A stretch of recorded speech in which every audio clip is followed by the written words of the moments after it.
Any chance that goes through to the other one? That gotta be a tumor. Because see how freely movable it is in the skin? Uh-huh. I would suspect that's another one of these melanomas.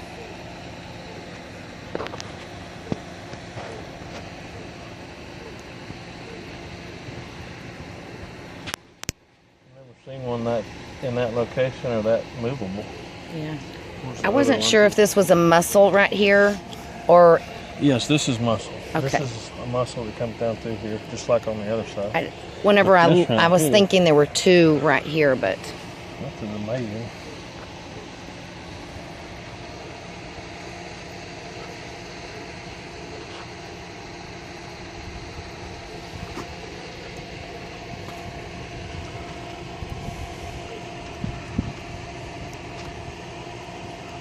Be right back. Let me get something. Okay.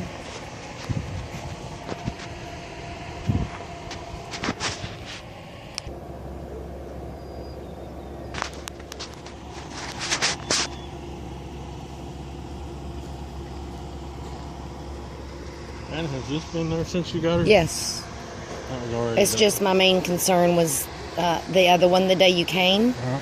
And with all that went on that day, I didn't even talk about this one. So whenever you said you were coming once a week, I thought, first visit, let's look at this one too. I'm gonna stick a needle in there and see what's in it. As movable as it is, it's gotta be some kind of tumor. And in her, the most likely thing would be a melanoma because we know she's got them other places. That's just what gray horses get. Well, I talked to the owner's vet and asked if they had ever examined for these lumps or done any type of physical examinations on these, and they said no.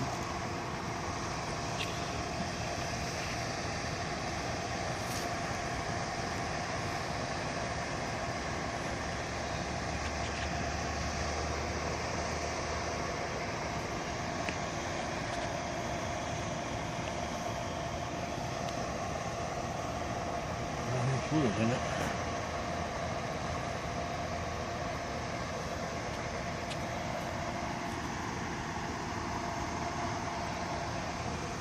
Don't see anything in there. This right here, it's either a tumor and a melanoma would be the likely thing. And to know for sure, we'd have to do a biopsy. It could be some kind of weird calcium deposit. That would be extremely rare to be where it's at and movable like that. To know for sure, it's the same as these lumps Yes. up here. The reason they probably never had anything done about it is because usually that's like me. When we see a gray horse and we see these lumps, people say, well, what do we do? And I say they're melanomas. You can cut them out, but most likely they'll come back usually. There are some alternative treatments for them. I know a vet who's putting oil of frankincense, injecting them with oil of frankincense, and having some pretty good success with that. The oil of frankincense is pretty expensive. It's about $100 for a little bitty bottle. You don't use very much. That would be one thing we could try. We could inject in these. I see you've been putting toothpaste on there. A lot of people. There's a belief that Crest toothpaste with fluoride can help shrink them. I've seen some where it has shrunk them down a little bit. I've never had a lot of success with it. There's some herbal homeopathic salves that I know some people that have tried and had some minimal success with them. But most of the time with melanomas, if you can surgically remove them, that's the best thing to do. Okay. But often they come back. They are not metastatic, meaning they don't invade, they don't go systemic like what we call a malignant cancer in humans and invade the liver and this and that. They normally stay where they're at and just invade the local tissue. But having said that, I worked in the necropsy department when I was in vet school, and I saw hundreds of necropsies on older gray horses, and most of them would have melanomas growing in the lymph nodes in their intestines. usually in an old gray horse, they may have melanomas under their tail. They may have them here in this parotid salivary gland. They may have them on the skin, like this right here. They may have all those, and they don't really affect them. But later on in life, oftentimes gray horses that get up in their 20s and 30s, they may start having recurrent colic problems. And if that happens, generally that's caused by melanomas in the intestinal tract. And this one right here on her neck could be messing with the nerves on her spine, causing this foot, potentially it could, the movement of her back feet. Potentially it could, yeah. Okay. This right here, I could take an x-ray of it and see if it's bone. If it's tumor, it's soft tissue. I could ultrasound it and see what it looks like. But to know for sure, you got to cut a piece of it out and send it to the lab and do a biopsy to know for sure that it's a melanoma. But the likelihood is that it's another melanoma. That's a very odd location for one, and it's very freely movable in the skin. But with the lack of history that we have from the previous owners of not knowing how long any of this stuff's been here, it's hard to really know for sure. Yeah.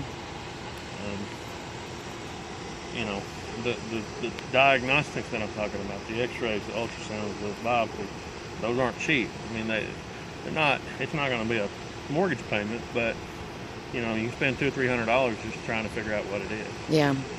Well, and we're going to focus on well, right now, I think that's the main focus. Yeah. All of these, if they're melanomas, which they likely are, you know, I would try injecting some of that frankincense oil in there. I've been wanting to try that on a case. I had a client who had a mare that had a bunch under her tail, and I told her about it. She decided against it because they weren't really bothering the mare. But I'd like to try it at some point, because the vet that I've read about I think he's in Virginia, he's had a lot of success with the frankincense oil, which kind of strange, but yeah, it works.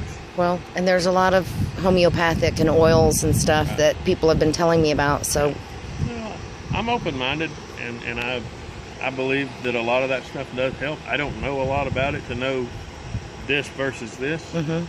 I'm not completely trained in it. I read some about it, but I think most of that, I would say, won't hurt your horse for sure. I don't know how much it'll help. It's worth a try oftentimes. Might be a better route to go than cutting or x-raying or biopsy and see if there's success. At least in terms of this open wound. I mean, I have a way that I've done it for years that seems to work, and I usually stick with that. There's probably some herbal stuff and some homeopathic stuff that you could put on that may speed the healing. I'm not sure about some of it. I don't really know whether it really helps that much or not. Yeah, I'm talking about the other bumps instead of having that done. Once we get... I agree. Well, when you start talking about surgical removal, I can count 7 or 8 of them right here without even walking around on the other side of her. That's also going to come into some money. Yeah. I mean, you're going to have anesthesia costs, you're going to have surgery costs. And I've cut a lot of them off that sometimes you can cut them off and they won't come back, but most of the time they come back. Okay, I didn't know that. Probably 60, 70% of the time they come back. I don't, this is a new experience for me, so. This one over here on her neck, that one's weird. That's a new one for me. Yeah. The way it moves nothing's around. draining, so. I mean, you can get your fingers, your hands around it. I mean, this is going to sound strange, and I know you're videoing this, and I would hate for anybody to hear me say this, but that feels like a kidney, like a horse kidney. Really? It's about the same size, and it's about the same shape. Crazy. Of course, they're way back here. Yeah. And that's not a kidney up in the shoulder.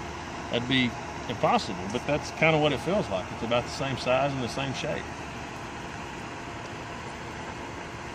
That you could probably cut out. I don't know how attached it is.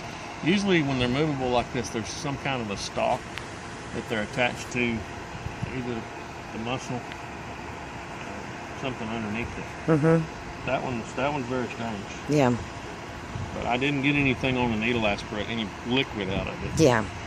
If you do a biopsy or a needle aspirate in these melanomas, usually you get some black, granular looking.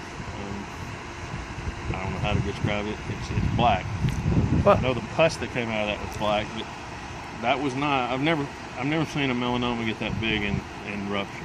That was an abscess because it's got a cavity in it. I know we talked about before I was videoing about the colloidal whatever that word was that I asked you. Clostridial infection? Clostridial infection. She does not have a clostridial infection. I can't say for sure that she doesn't because we didn't culture it.